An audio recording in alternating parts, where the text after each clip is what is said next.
की बड़ी खबर से करेंगे।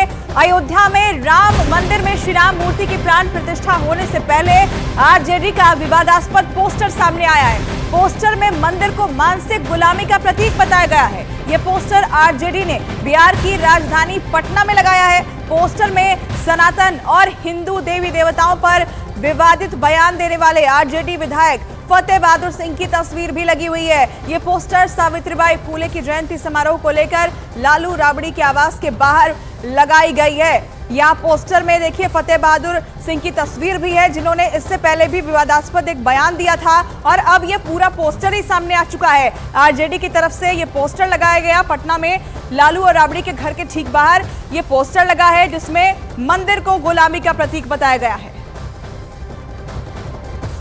अपने बयानों को लेकर विवादों में रहने वाले आरजेडी के विधायक फतेह बहादुर सिंह का एक नया पोस्टर सामने आया है, जो राबड़ी देवी के आवास के ठीक सामने लगा है। तस्वीरों में भी आप साफ तौर पर देख सकते हैं कि यह पोस्टर सावित्रीबाई फुले के जयंती समारोह के मौके पर लगाया गया है और ये कार्यक्रम जो है वो डेहरी में आयोजित की गई है, जो 7 तारीख को है। लेकिन उससे पहले यहाँ पर जो राबड़ी देवी का आवास है 10 सर्कुलर रोड, उसके ठीक सामने यह पोस्टर लगा है, जिसमें लिखा हुआ है मंदिर का मतलब मानसिक गुलामी का मार्ग और स्कूल का मतलब होता है जीवन में प्रकाश का मार्ग। जब मंदिर की घंटी बजती है तो हमें संदेश देती है कि हम अंधविश्वास, पाखंड, मूर्खता और अज्ञानता की ओर बढ़ रहे हैं, और जब स्कूल की घंटी बजती है तो यह संदेश मिलता है कि हम तर्कपूर्ण ज्ञान और वैज्ञानिकता व प्रकाश की ओर बढ़ रहे हैं। अब तय करना है कि आपको किस ओर जाना है।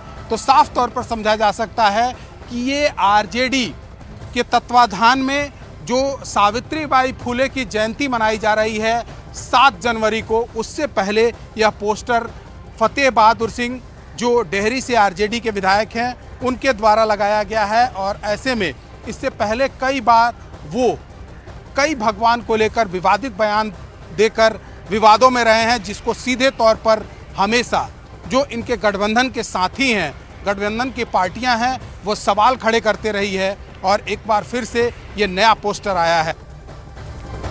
तो उधर जेडीयू ने भी आरजेडी नेता के बयान पर हमला किया है। जेडीयू प्रवक्ता अभिषेक झा ने कहा है कि उन्हें ये बयान नहीं देना चाहिए था।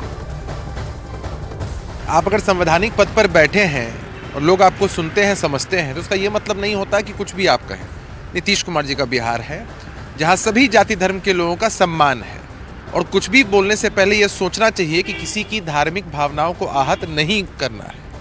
अगर इस तरह की स्ट्रैटेजी होती है तो कहीं ना कहीं इससे माहौल खराब करने की कोशिश होती है। हमें लगता है कि उनकी पार्टी के लोगों को देखना चाहिए इस मसले में।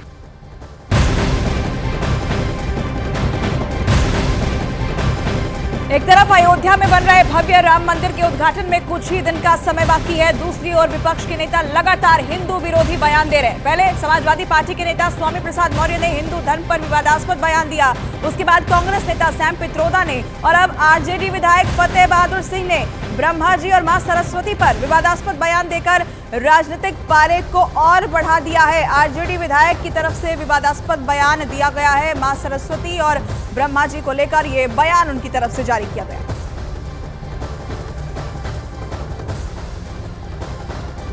जो सरस्वती है ब्रह्मा की बेटी है, और ब्रह्मा जी का अपनी ही पुत्री पर नियत खराब हुआ और उन्होंने मतलब कि उनके साथ शादी कर लिया। तो आप खुद समझिए कि पूजा मतलब किसका होता है, चरित्रवान का या चरित्रहीन का। तो आरजेडी विधायक फतेह बहादुर सिंह के विवादास्पद बयान पर बीजेपी हमलावर हो गई है। केंद्र के नेताओं से लेकर बिहार बीजेपी के नेताओं ने इस पर जोरदार हमला बोला है। जितने लोग हिंदू धर्म पर कटाक्ष करते हैं, चाहे आरजेडी के मंत्री हों, चाहे विधायक हों, चाहे उत्तर प्रदेश के हों, चाहे स्टालिन हों, किसी में हिम्मत नहीं है। सब कायर हैं। हिम्मत है तो कभी कुरान पर कुछ बोल के देखें, कुछ मोहम्मद साहब पर बोल के देखें, तब इनको पता चलेगा। बताए ना कि गठबंधन वाले गाली देने वाले प्रवक्ता रखे हुए हैं और देख नहीं रहे हैं। वह जो गठबंधन के जो है वह साउथ वाले नेता लोग किस तरह जो है बिहारी को गरिया रहे हैं, कभी सनातन धर्म वाले को गरिया रहे हैं। क्या मतलब है? ये लोगों को जनता से कोई मतलब है? सनातन के संतानों को अपमानित कर करके तुष्टीकरण की राजनीति से सत्ता प्राप्त करना चाहते हैं और यही मानसिकता इनकी विदाई के लिए सबसे बड़ा कारण बनेगा। अभी तक समझ में नहीं आ रहा है कि भारत माँ भारती के संतानों के लिए है कि कोई भी जाति, धर्म, क्षेत्र, भाषा का हो, सभी का सम्मान और सभी के प्रति समान भाव, यही हमारी धर्मनिरपेक्षता होनी चाहिए। और न्यूज़ 18 इंडिया के हमारे सहयोगी चंद्रमोहन हमारे साथ सीधे जुड़ रहे हैं, उनके पास आपको लिए चलते हैं। चंद्रमोहन जहां खड़े हैं इसके ठीक पीछे वो पोस्टर आप देखिए जिसे लेकर सवाल उठ रहे हैं। चंद्रमोहन, आरजेडी भारत की पहली शिक्षिका सावित्रीबाई फुले की जयंती मनाने जा रही है, ये अच्छी बात है, लेकिन पोस्टर में जिसका जिक्र किया गया है मंदिर को मानसिकता की गुलामी बताया गया है, वो भी ऐसे समय में जब पूरे देश को राम मंदिर का इंतजार है। इसे कैसे देखा जाए? बिल्कुल, देखिए सबसे पहले तो आपको एक तस्वीर दिखाते हैं। ये 10 सर्कुलर रोड है जहां पर राबड़ी देवी के नाम पर आवास आवंटित है। लालू यादव, तेजस्वी यादव और तमाम आरजेडी से जुड़े हुए जो लोग हैं वो यहाँ पर रहते हैं, वरीय नेता। और ठीक उस घर के सामने रोड के दूसरी तरफ ये पोस्टर लगा है जिसमें 7 तारीख को डेहरी पड़ाव मैदान में एक सावित्रीबाई फुले की जयंती समारोह मनाया जाएगा और उसी को लेकर ये पोस्टर फतेह बहादुर सिंह की तरफ से लगाया गया है जो आरजेडी के विधायक हैं। और इस पर सीधे लिखा हुआ है, मंदिर का मतलब मानसिक गुलामी का मार्ग और स्कूल का मतलब होता है जीवन में प्रकाश का मार्ग। जब मंदिर की घंटी बजती है तो हमें संदेश देती है कि हम अंधविश्वास, पाखंड, मूर्खता और अज्ञानता की ओर बढ़ रहे हैं। जाहिर सी बात है, इस पोस्टर के आने के बाद सीधे तौर पर जेडीयू की तरफ से ये कहा गया है कि फतेह बहादुर सिंह अगर किसी देवी देवता को लेकर अगर सवाल खड़े करते हैं तो उनको ये भी अपने इलाके में कहना चाहिए कि जो लोग भी पूजा पाठ करते हैं, मंदिर के पास जाते हैं, मंदिर के सामने जाते हैं, उनसे वोट मांगने नहीं जाएंगे। साफ तौर पर समझा जा सकता है कि इस पोस्टर को लेकर चाहे अब से पहले जो भी बयान फतेह बहादुर सिंह की ओर से आते रहा है उसको लेकर जेडीयू हमेशा से मुखर रही है और आज जो अभी बयान आया है साफ तौर पर दिखा रहा है कि जेडीयू और आरजेडी के रिश्ते वो बिल्कुल ठीक नहीं हैं, क्योंकि साफ तौर पर नीरज कुमार ने जिस तरह से अपना बयान रखा है इस पोस्टर के बाद उसे समझा जा सकता है कि जेडीयू और आरजेडी के जो रिश्ते हैं उसमें खटास आना तय है, चाहे वो पोस्टर के बहाने ही क्यों ना हो। तो देखिए, पहली दफा नहीं है, इससे पहले भी विपक्ष के कई नेताओं ने सनातन पर विवादास्पद बयान दिया है। आइए आपको बताते हैं कि किन नेताओं ने सनातन पर कब कब विवादास्पद बयान दिया है। देखिए, सबसे पहले आपको बताते हैं, समाजवादी पार्टी के नेता है स्वामी प्रसाद मौर्य ने, उन्होंने कहा था कि हिंदू धर्म नहीं धोखा है, ये स्वामी प्रसाद मौर्य की तरफ से कहा गया है। उसके अलावा देखिए, शफीकुर रहमान बर्क हैं, उनकी तरफ से कहा गया है इतिहास में काले दिन के रूप में दर्ज होगा 22 जनवरी, जब सभी को रामलला की प्राण प्रतिष्ठा का इंतजार है। वहां पर समाजवादी पार्टी के सांसद इस तरीके से बयान दे रहे हैं।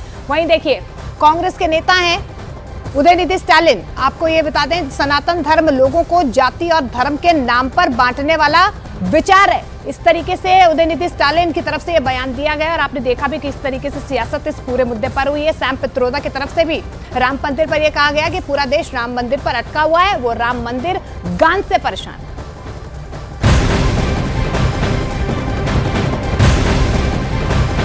नए साल 2024 का आज पहला दिन है और अयोध्या में रामलला की प्राण प्रतिष्ठा में अब सिर्फ 21 दिन बाकी है।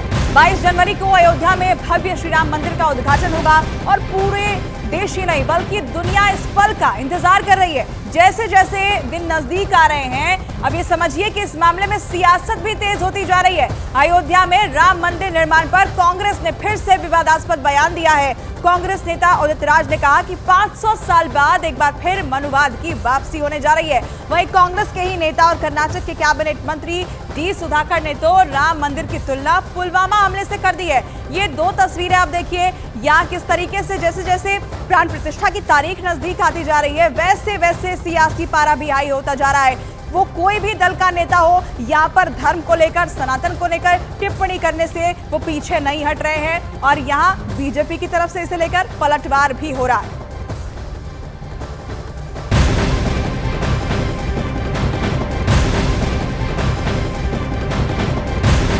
तो नए साल 2024 का आज पहला दिन है और अयोध्या में राम लला की प्राण प्रतिष्ठा में अब सिर्फ 21 दिन बाकी है। 22 जनवरी को अयोध्या में भव्य श्री राम मंदिर का उद्घाटन होगा और पूरा देश ही नहीं बल्कि दुनिया इस पल का इंतजार भी कर रही है। लेकिन जैसे जैसे दिन नजदीक आ रहा है, इस मामले में सियासत गर्मा गई है।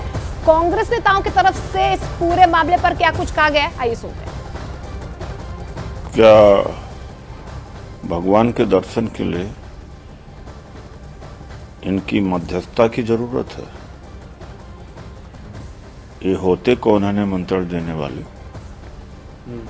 क्या भगवान इनके बंधुआ हैं? या आइए देखिए और दर्शन करिए, जब मन होगा जाएंगे, अपने घर में पूजा कर लेंगे, किसी और मंदिर में जाकर कर लेंगे। प्रधानमंत्री पूरे देश से कह रहे हैं दिवाली मनाई जाए, क्रेडिट लेने की कोशिश कर रहे हैं। और किस तरीके से राजनीति होती है, यही तो राजनीति है। वहाँ पे मुख्यमंत्री होंगे, प्रधानमंत्री होंगे, पूरे देश को आप ये मैसेज दे रहे हैं कि राम मंदिर आपने बनाया है, ये राजनीति नहीं है तो क्या है? राम मंदिर सुप्रीम कोर्ट के फैसले से बना है। राम मंदिर देश के तमाम लोगों का है, सिर्फ भारतीय जनता पार्टी का नहीं है। भारतीय जनता पार्टी तो ऐसा लगता है कि उस पर अपना कब्जा जमाना चाहती है। विश्व हिंदू परिषद आरएसएस का एक हिस्सा है। तो न्योते और निमंत्रण को लेकर यहां लगातार विवाद जो है वो बढ़ता जा रहा है। सियासी दलों की तरफ से बयानबाजी तेज हो गई है। वहीं कांग्रेस नेताओं के विवादास्पद बयान पर बीजेपी ने भी पलटवार किया है। बीजेपी की तरफ से क्या कहा गया है वो सुनवाते हैं। कांग्रेसी नेता जानबूझकर सनातन, कभी श्री राम मंदिर लगातार अपमान कर रहे हैं और कांग्रेस ने 7 दशक 4 पीढ़ियां श्री राम जन्मभूमि पर मंदिर ना बने इस पर लगाई है। मंदिर को रोकने का प्रयास किया है, सड़क से लेकर सदन तक, न्यायालय तक। जिन्होंने भगवान श्री राम के अस्तित्व को नकार दिया एक हलफनामे में सुप्रीम कोर्ट में, राम मंदिर के लिए कुछ नहीं किया, आज मनुवादी जैसे एक शब्द उठाकर ये दिखाते हैं कि उनके पास नरेंद्र मोदी जी की सरकार के किए हुए काम के ऊपर में कहने के लिए कुछ बचा ही नहीं, क्योंकि पिछले 10 सालों में। उधर आपको बता दें, कर्नाटक के मुख्यमंत्री सिद्धारमैया ने राम मंदिर पर डी सुधाकर के विवादास्पद बयान का जवाब दिया है। मुख्यमंत्री ने कहा है कि हम अयोध्या में राम मंदिर और उसके निर्माण के खिलाफ नहीं है, बल्कि हम राम मंदिर के पक्ष में। See, this shows the anti-India mindset. They are anti-Bharat, and it's a very regressive mindset. All of us have to be very happy that after 500 years of constant struggle, we are having the Prana Pratisthapana of Sri Ram there. And in fact, it's a proud moment for Hindus all over the world.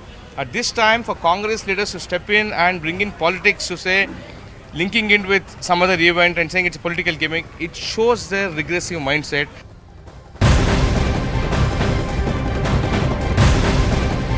तो BJP की प्रतिक्रिया आपने सुनी और वहीं कर्नाटक के मुख्यमंत्री सिद्धारमैया ने राम मंदिर पर डी सुधाकर के विवादास्पद बयान का जवाब दे दिया है और मुख्यमंत्री ने कहा कि हम अयोध्या में राम मंदिर और उसके निर्माण के खिलाफ नहीं है, बल्कि हम राम मंदिर के पक्ष में हैं। तो सिद्धारमैया की तरफ से कहा गया कि राम मंदिर के विरोधी हम नहीं हैं, हम अयोध्या में राम मंदिर जो बन रहा है उसका स्वागत करते हैं, राम मंदिर का समर्थन करते हैं। और डी सुधाकर की तरफ से जो बयान दिया गया उसका उन्होंने खंडन किया है कि इस तरह की राय उनकी नहीं है। तो बड़ी खबर आपको बता रहे हैं, हम अयोध्या में राम मंदिर के विरोधी नहीं हैं। सिद्धारमैया ने इस पर यह बयान दिया है। डी सुधाकर का जो बयान सामने आया उसके बाद सिद्धारमैया ने कहा, उनकी तरफ से सफाई पेश की गई कि राम मंदिर के विरोधी हम नहीं हैं, हमें खुशी है कि राम मंदिर का निर्माण हो रहा है।